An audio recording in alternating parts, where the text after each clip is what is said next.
Good morning, everyone. This is Dr. Rao. Hope you are all doing well. And I was enjoying a very nice Sunday morning, and I did come on the Noom Vibe and participate in a couple of friends' talks. And here I am, uh, mm, here to talk about what it is to be proactively well and how it allows us to do whatever we do in life or enjoy our life, our family, our friends, our colleagues, our work, and our activities, whatever we do. See, fundamentally is you got to be well, not only physically, but also mentally feeling good, and you have good heart, and you all have a good spirit to share, give, and love, and really value the human life and enjoy it, right? So it's fundamental that we be healthy. And unfortunately, a lot of times we gather so much attention to work or whatever we're engaged in, and we kind of neglect our health, right? That is very commonly seen. And people who are born with good genes and good health, they kind of lose that by our lifestyles. Either they were given to us by the family or the culture or the society, or our own misunderstandings about things. Okay, we don't eat well or in a balanced way, and we don't exercise well, and we don't relax well, right? These are fundamental things, but as the culture evolved into more of doing things with our mind and not with our body, we kind of not having the movement of body as much as should we do. Either from manual work we have into the more like a intellectual work, and now this is going beyond intellectual with the AI. So we are confined to don't have to move, just order with our voice and get things done. You don't have to even take the remote to switch on the TV.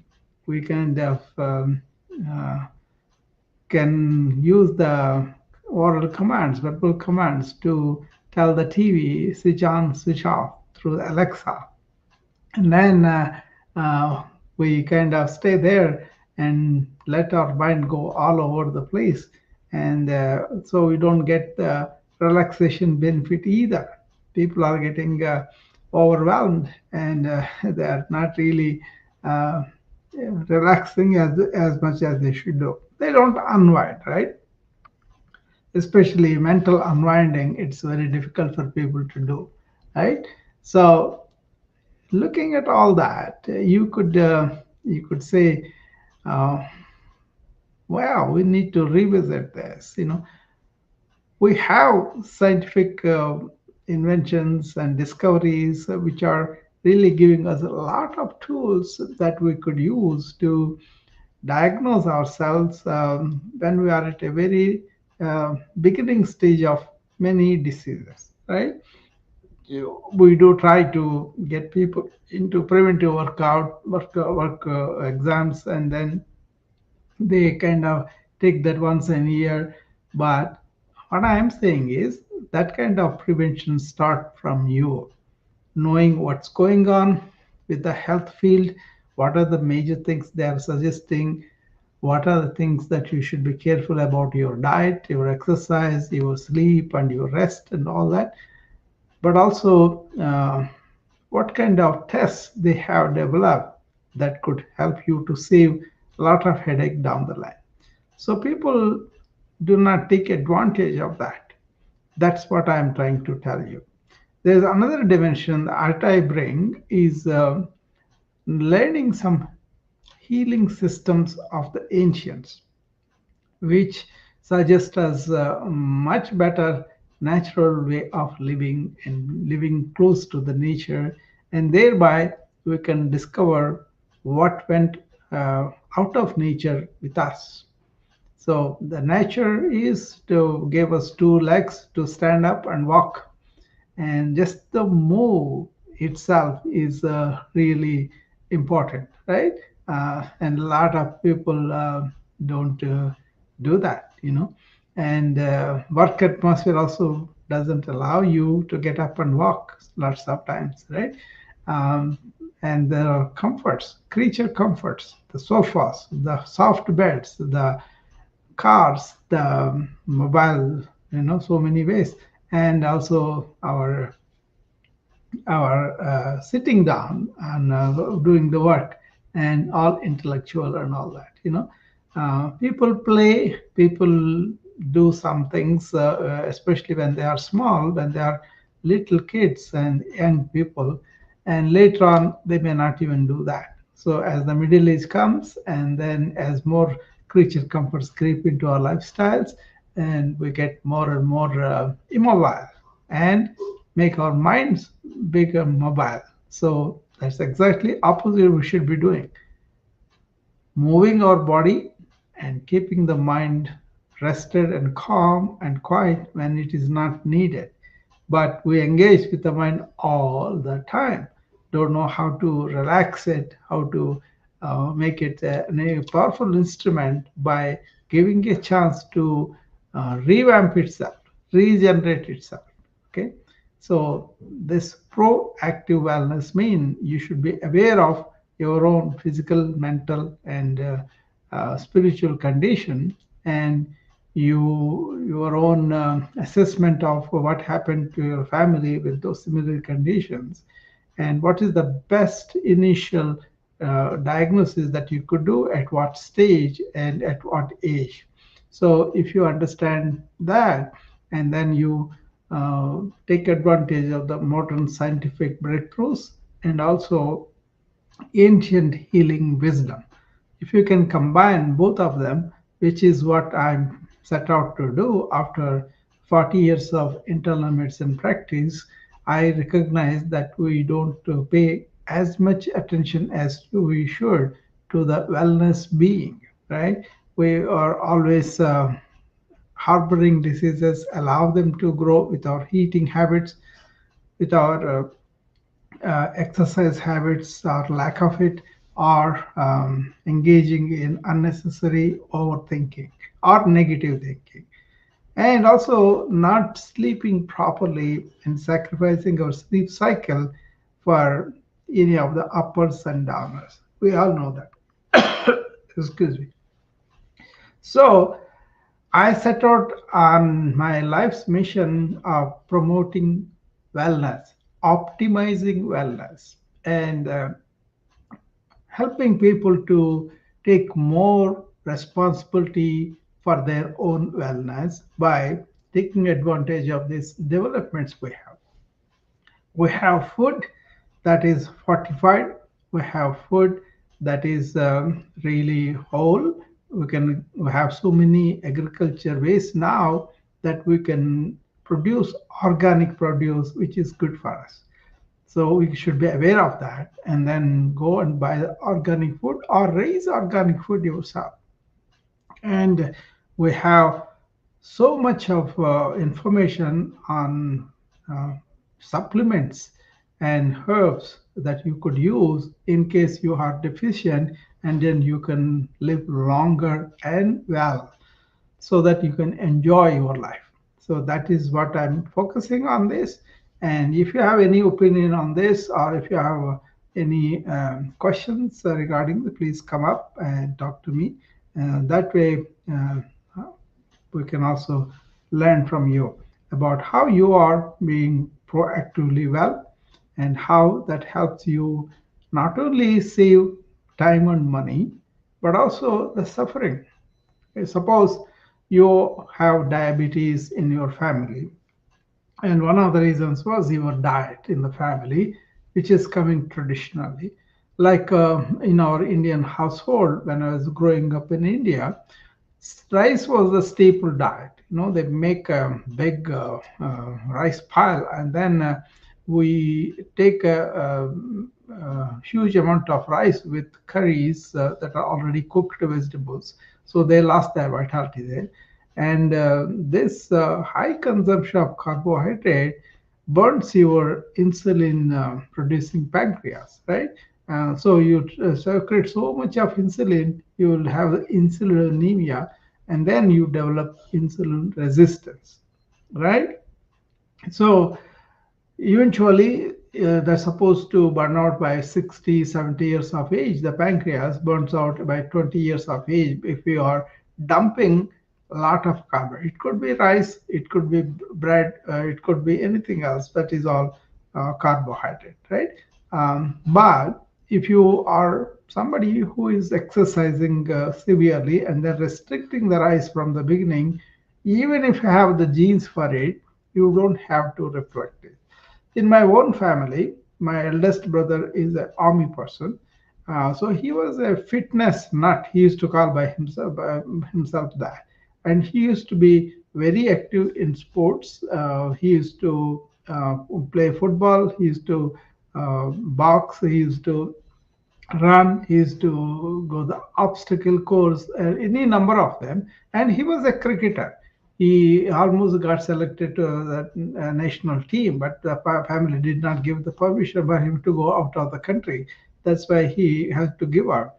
Then he wanted to study medicine, but that did not appeal to him. A couple of years later, he dropped out, but he became a lieutenant colonel in army.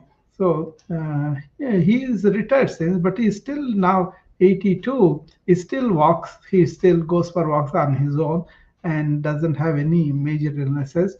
And he was always very particular about what he ate, how much he ate, and all that. So that was an example of in our own family. Even the family has everybody else has diabetes, but I controlled it with the diet and exercise. The rest of my sisters and brother, they are doing with medications and exercise and diet. But they are at various levels of wellness because they didn't really do this proactive wellness prescription I'm talking about now.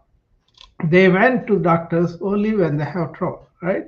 But you can reverse that glycemia state, the hyperinsulinemia state, insulin resistance, all that, just by understanding I can eat less carbohydrate but more of other things, protein and fiber, and also I can exercise more. I can do simple toning exercise of the muscles, which will reduce my insulin resistance, things like that. And also, you have to sleep well as a diabetic, and also you want to learn how to control your mind going all over, a bit of meditation. So just by paying attention to the diet and the exercise amount and just being mobile and walking all the time and sleeping well, you can have a very good life as a diabetic, even though you had the genes for it, not the type 1, type 2.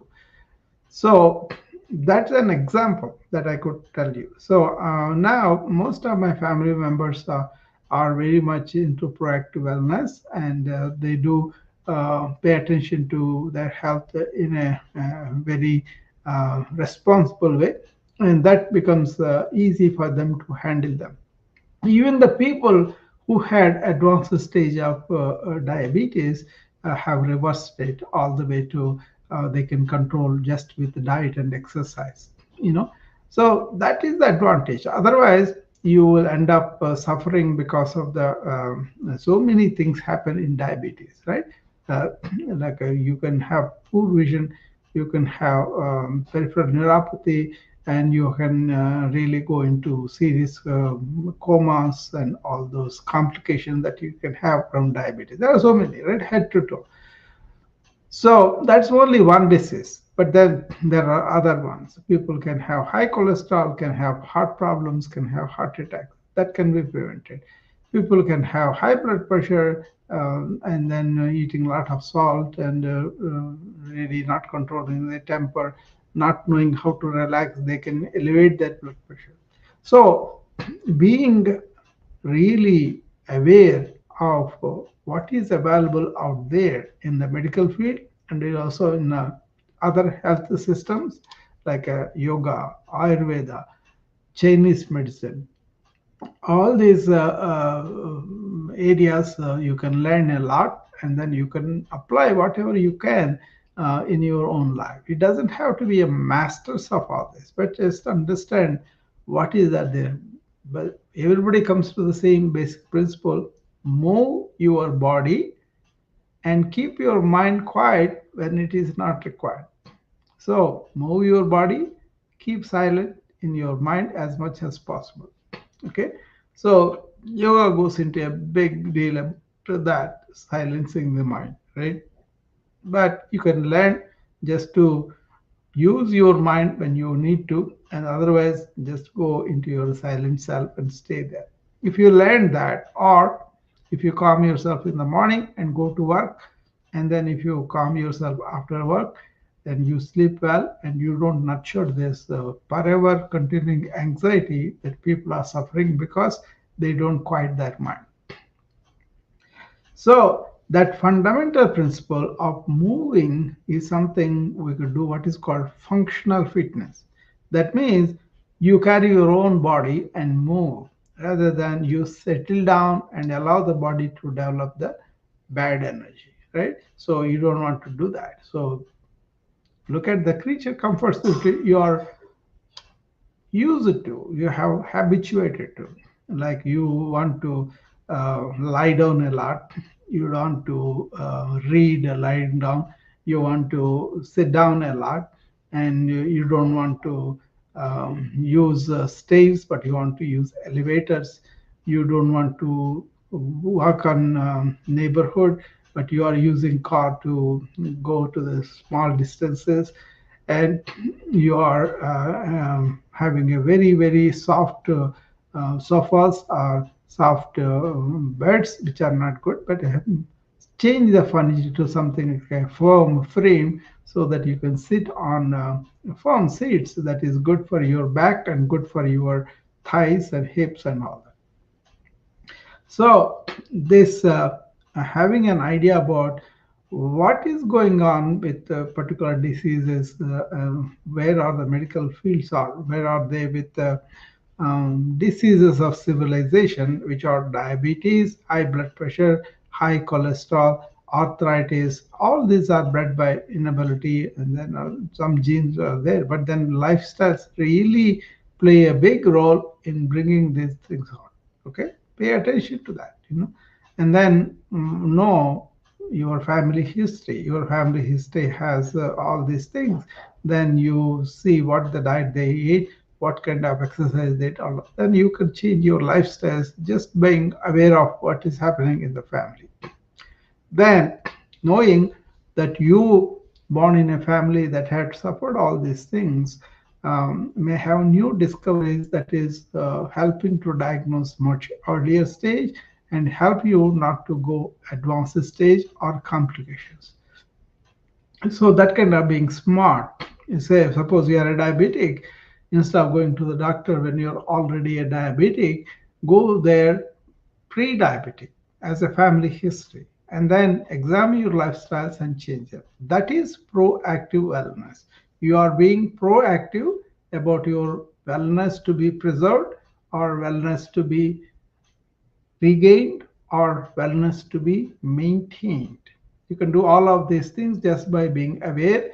I'm not talking about being a hypochondriac, imagining diseases. No, I'm talking about rational, intelligent awareness of, okay, I may have these genes, I may have these tendencies, I may have these lifestyles that are contributing to this morbidity, that is sickness, not only now down the line, and also it will eventually lead to the mortality and the death, early death and all. So you don't have to be afraid of the death, but you don't have to live that like that, you know. So cultivate this attitude of I'm going to pay attention and be aware of what's going on in my body, in my mind, in my family. What are the vulnerabilities that I have, and how can modern medicine diagnose it Even we can diagnose your cellular metabolism as to what is happening. And then you can know whether your kidneys are failing, liver failing, heart, all those things are given, right? But general examination, general attention to few things that you could diagnose early and treat will be saving you a lot in terms of your suffering, in terms of your vitality, in terms of your money and time, right? If one person gets laid in the hospital, the whole family suffers in a way. They are inconvenienced from their life, and they have to come to visit you and spend money, time, and all that. And so much goes there. That's all okay if it is accident, if it's something that you cannot prevent. But whatever you can prevent as a modern person, having all these facilities, all these scientific breakthroughs, and also understanding of the ancient visions, we could incorporate them into our regular life in a seamless way, in a intelligent way, so that we can be well for a long time, but also we are joyful, we are happy in that wellness, and we're enjoying our life and we're contributing to the life, right? So that's my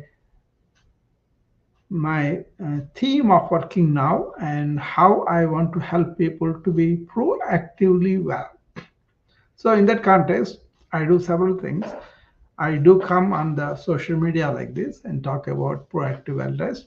I live it, and also I practice these lifestyles, and I do provide therapeutic lifestyle changes for people and who consult me. I do treat the illness, but also I go to the roots of illness and then find out what are the correctable things that we can do. What are the things that can be prevented we can do? What are the things that we can forewarn the patient to be aware of? Understand their disease, understand it is taking the turn for the worse, what are the symptoms, and then come early. And also avoid all those things that are contributing to your illness. Okay, that kind of thing. And I do conduct burnout and stress coaching for people, especially healthcare workers, burnout coaching, and IT people for the stress. We do that, and also I encourage people to lead in a servant leadership way to the corporations. And we also provide coaching sessions of yoga for individuals and groups, breathing sessions, or guided meditation, or individual diseases that they can help, or somebody who has post-operative, for example, a woman had a delivery of a child and comes to us. We help her to regain her abdominal tone and wellness back again. That helps them a lot, right? And then we do post-surgery. Anybody has knee surgery, hip surgery, any surgeries, I help them to recover faster by incorporating yoga routines and breathing and meditation in that. Okay, but main philosophy is to really bring to everybody's awareness something called proactive wellness. Be proactive about your wellness by utilizing what are the sources or what are the scientific ways that are available to us, right? Many coaches are doing the same thing, but I put it in a philosophy that makes sense to me, because I have seen people neglect their health because they were busy making money and working all the time without taking care of themselves. So my self-care is comprehensive self-care that involves four pillars of wellness: nutrition, that is vital and optimal, and exercise, that is optimal for everybody. And there are so many ways you can exercise, right? And then rest and sleep, adequate and good quality sleep, very important in modern age. And I do know how to correct somebody not sleeping well and advise them to what they could correct, and then really get good sleep in a few hours. It's preferable to sleep longer hours. But then if you improve your quality, that is much better. Okay. Then we major thing from the yoga is how do we understand mind, thoughts, feelings, emotions, and how do we really get in touch with being conscious about our thinking. So, how to be beyond that thinking in awareness and spend the day in awareness, but use the thought consciously and stop it when it's not needed. That's a major, major thing in our present information age. With so much of information we are working, this is a major thing, and I do contribute to that way.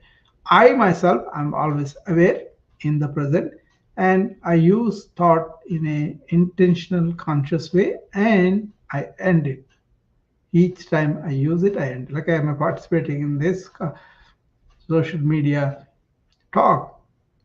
I am intentional about telling people about proactive wellness and how I encourage that, right? So I'm here talking about that. And then whoever listen to it, whoever want to follow that, I think they will be helped by their own results in their wellness, in their health, right?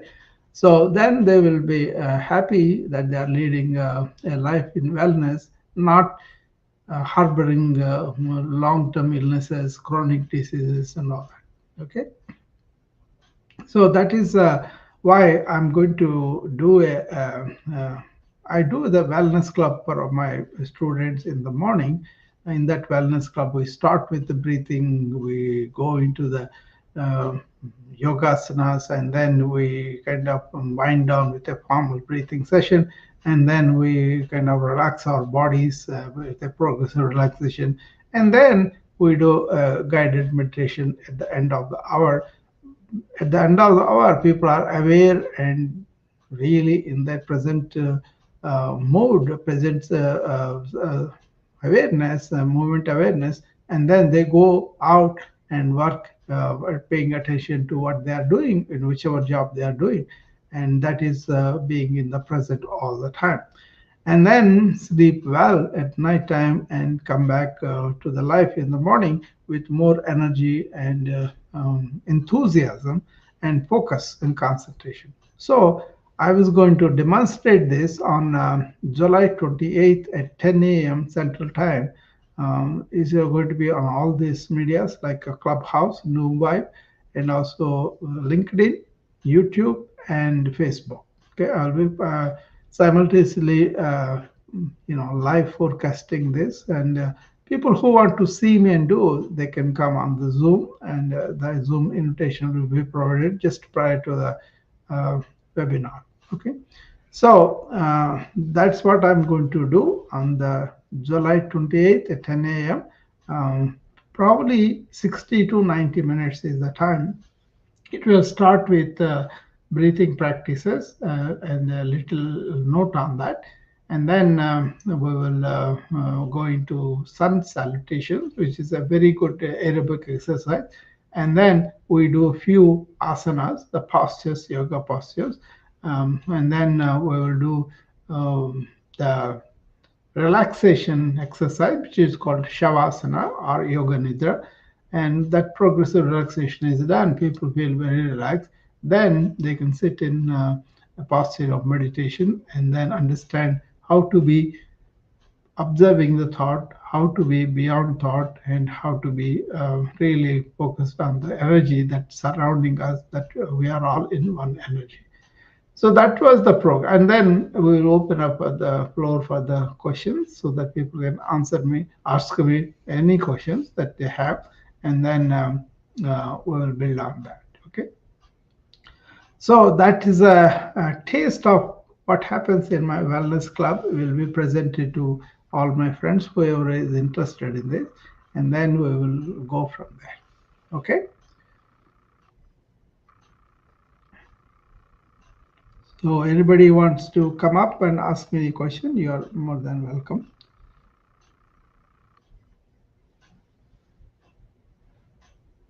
So there is a brochure that will be circulated very soon, and you could give your email and get that Zoom invitation, and then we will on the day when the Zoom link is active, you can sign in and watch me doing the yoga with you, and like my students do online, and which will be I will be doing in my yoga studio, but most of the students are from